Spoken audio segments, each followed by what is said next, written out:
में भागम भाग मची हुई है। गद्दावरों से लेकर के लोकल स्तर के नेता भी पार्टी से किनारा कर रहे हैं। पार्टी से किनारा करने का क्रम लगातार जारी है। 3 दिन में पूर्व मंत्री समेत 8 ने कांग्रेस छोड़ दी है। टिहरी से विधानसभा का चुनाव लड़ चुके वरिष्ठ नेता धन सिंह नेगी और बद्रीनाथ विधायक और पूर्व मंत्री राजेंद्र सिंह भंडारी ने पार्टी छोड़ दी। 3 दिन में 8 बड़े नेताओं के इस्तीफे से पार्टी में हड़कंप मचा हुआ है। राजेंद्र भंडारी ने दिल्ली में भाजपा ज्वाइन कर ली है। सीएम पुष्कर सिंह धामी, मंत्री पीयूष गोयल, पौड़ी सीट से उम्मीदवार अनिल वलूनी और उत्तराखंड भाजपा प्रभारी दुष्यंत गौतम ने उन्हें पार्टी की सदस्यता दिलाई। बता दें कि शुक्रवार 15 मार्च को ही गंगोत्री के पूर्व विधायक विजय पाल सजवाण और पुरोला के पूर्व विधायक मालचंद्र ने कांग्रेस की प्राथमिक सदस्यता से इस्तीफा दे दिया था और अगले दिन यानी कि 16 मार्च को पार्टी का चर्चित चेहरा माने जाने वाली कांग्रेस नेता हरक सिंह रावत की पुत्रवधू अनुकृति गुसाई ने भी इस्तीफा दे दिया था।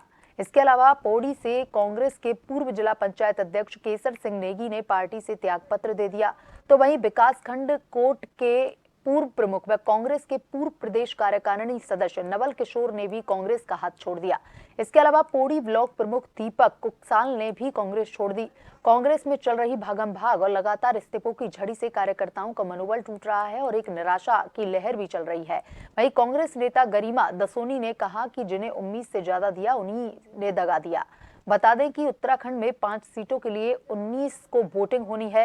पहले चरण में 102 लोकसभा सीटों पर वोटिंग होगी। नोटिफिकेशन 20 मार्च को, नॉमिनेशन दाखिल करने की आखिरी तारीख 27 मार्च, 28 मार्च को नामांकन पत्र की जांच होगी और 30 मार्च को नामांकन वापस लिया जा सकेगा। पहले फेज में ही उत्तराखंड में वोटिंग होगी यानी कि 19 अप्रैल को वोटिंग होगी।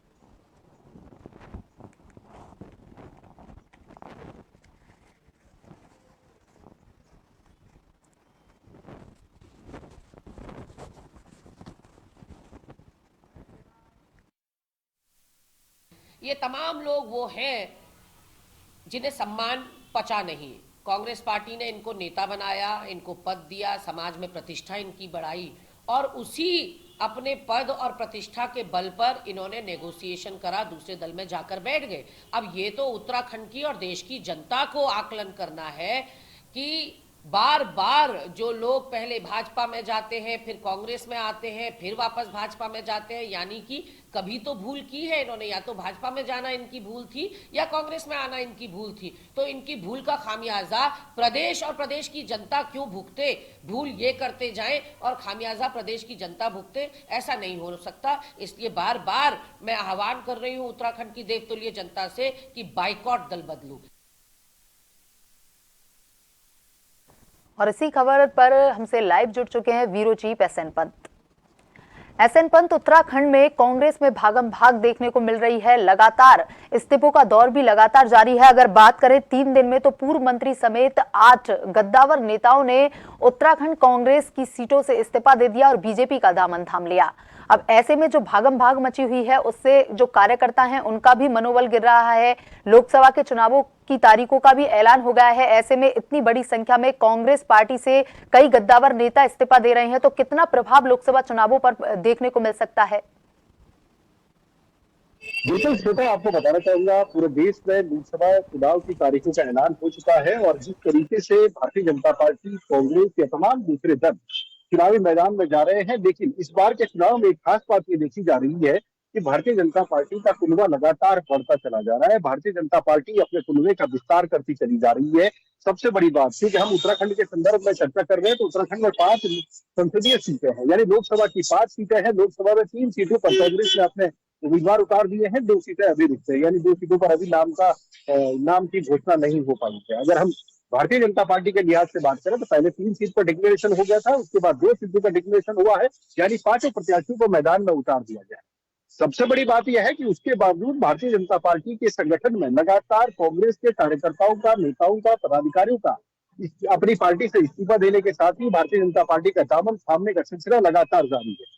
पिछले 3 दिनों का अगर आप उदाहरण देखेंगे तो 3 दिनों में पूर्व एमएलए से लेकर के सिटिंग विधायक तक भारतीय जनता पार्टी का दामन थाम चुके हैं और भारतीय जनता पार्टी के कुनबे में अपने आप को शामिल कर चुके हैं। यानी कांग्रेस के लिए सबसे बुरा वक्त अगर कहेंगे तो यही वक्त वो चल रहा है जो कांग्रेस के तमाम कार्यकर्ता भगदड़ में शामिल हैं और कहीं ना कहीं भारतीय जनता पार्टी की राजनीतिक स्तर पर अपना ठौर तलाशने का प्रयास कर रहे हैं। अब देखना ये दिलचस्प है, क्या वाकई में कांग्रेस के जो नेता इस्तीफा दे रहे हैं। अगर हम बात करें पौड़ी लोकसभा सीट की, पौड़ी लोकसभा सीट में सीमांत जनपद और सीमांत विधानसभा क्षेत्र आता है बद्रीनाथ। बद्रीनाथ से भारतीय जनता पार्टी के अगर हम बात करें, वर्तमान में जो प्रदेश अध्यक्ष है वो पहले उस सीट से विधायक हुआ करते थे, लेकिन भारतीय जनता पार्टी के विधायक प्रत्याशी ने वो चुनाव हारा था और कांग्रेस के प्रत्याशी यानी राजेंद्र भंडारी उन्होंने ये चुनाव जीता था। लेकिन उसके बाद देखिए समीकरण देखिए, जहां से बीजेपी का प्रत्याशी हारा हो उसको प्रदेश अध्यक्ष का दायित्व सौंपा गया, प्रदेश अध्यक्ष पर उन्होंने अच्छा काम किया। यही नतीजा रहा कि भारतीय जनता पार्टी ने महेंद्र भट्ट जो प्रदेश अध्यक्ष है वर्तमान में, उनको राज्यसभा भेज दिया है, यानी राज्यसभा सांसद बनकर के वो अब उत्तराखंड का प्रतिनिधित्व करेंगे। इसके अलावा इसी बद्रीनाथ सीट की अगर हम बात करते हैं तो यहाँ पर राजेंद्र भंडारी कांग्रेस का एक बड़ा चेहरा, पूर्व कैबिनेट मंत्री रह चुके हैं, निर्दलीय वो चुनाव इससे पहले लड़ चुके हैं, कांग्रेस का दामन थाम चुके हैं, कांग्रेस के कद्दावर चेहरों में शुमार है और शामिल थे। लेकिन अब वो भारतीय जनता पार्टी का हिस्सा बन चुके हैं। आपने देखा होगा कि जिस तरीके से उन्होंने सपरिवार भारतीय जनता पार्टी में शामिल होने की बात कही है और शामिल होने के साथ ही उन्होंने कांग्रेस के प्राथमिक सदस्यता से अपना इस्तीफा पार्टी को भेजा।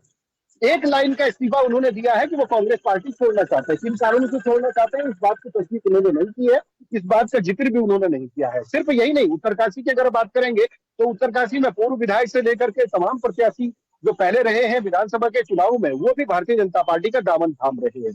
इससे पहले अगर आप टिहरी सीट पर देखेंगे तो टिहरी सीट पर भारतीय जनता पार्टी के पहले कद्दावर नेता हुआ करते थे विधानसभा के चुनाव में, उसके बाद वो भारतीय जनता पार्टी का दामन छोड़ करके कांग्रेस में शामिल हो जाते हैं, लेकिन अब वापसी उनकी हो जाती है, घर वापसी कर लेते हैं।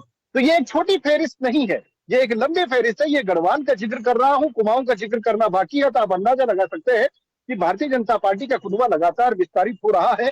और जब इन नेताओं से पूछा जाता है कि आखिरकार अपने पार्टी का दम भरने वाले नेता चुनाव के ऐन मौके पर क्यों पार्टी छोड़ करके भारतीय जनता पार्टी या दूसरी पार्टियों में जाने का मन बना रहे हैं या जा रहे हैं, तो ऐसे में उनका एक ही जवाब होता है कि मोदी की जो योजनाएं हैं, जो गारंटियां हैं, जो विकास की पारदर्शिता के तौर पर काम करने की कार्यशैली है, उससे वो कहीं ना कहीं ओत प्रोत है और उस विचारधारा से अपने आप को संबद्ध करते हुए इसलिए वो पार्टी का दामन छोड़ रहे हैं। और सबसे बड़ी बात, कांग्रेस के नेताओं का पार्टी छोड़ने का जो सिलसिला है उसमें ये भी आरोप लगाए जाते हैं कांग्रेस के तमाम नेताओं की ओर से जो पार्टी छोड़ते हैं कि संगठन में उनकी पूछ नहीं होती है, संगठन में जो उनका दारोमदार होना चाहिए वो उनको नहीं दिया जाता है, जो जिम्मेदारियों का निर्वहन वो कर सकते हैं उन जिम्मेदारियों से उनको दूर किया जाता है। यही कारण है कि वो कहीं ना कहीं दूसरी दलों की तरफ रुख करते हैं। दूसरा दल कोई और नजर नहीं आता है, लेकिन भारतीय जनता पार्टी के दरवाजे सबके लिए खुले हुए हैं और ऐसे में भारतीय जनता पार्टी में शामिल हो जाते हैं। लेकिन जब ये नेता बीजेपी में शामिल हो जाते हैं तो फिर कांग्रेस के जो वर्तमान में है, जो पदाधिकारी है, जो संगठन में है, वो उन पर आरोप लगाना शुरू कर देते हैं कि जब रेबड़ी चाहिए थी तब कांग्रेस का दामन थामा और जब आप कांग्रेस मुसीबत में है तो फिर बीजेपी का दामन थाम रहे हैं। और वो ये भी आरोप लगाते हैं ये तमाम नेता अवसरवादी होते हैं, अवसरों की तलाश में रहते हैं और इसलिए पलटी मार करके उस दलों में चले जाते हैं जहां इनको लगता है कि अब इनका मौका कांग्रेस में नहीं चलने वाला है, बीजेपी में इनके दाग धुल जाएंगे। और सिर्फ यही नहीं, कांग्रेस के नेता अब उन पर यह भी आरोप लगाते हैं कि भारतीय जनता पार्टी के नेता तमाम भ्रष्टाचार के आरोप कांग्रेस के उन नेताओं पर।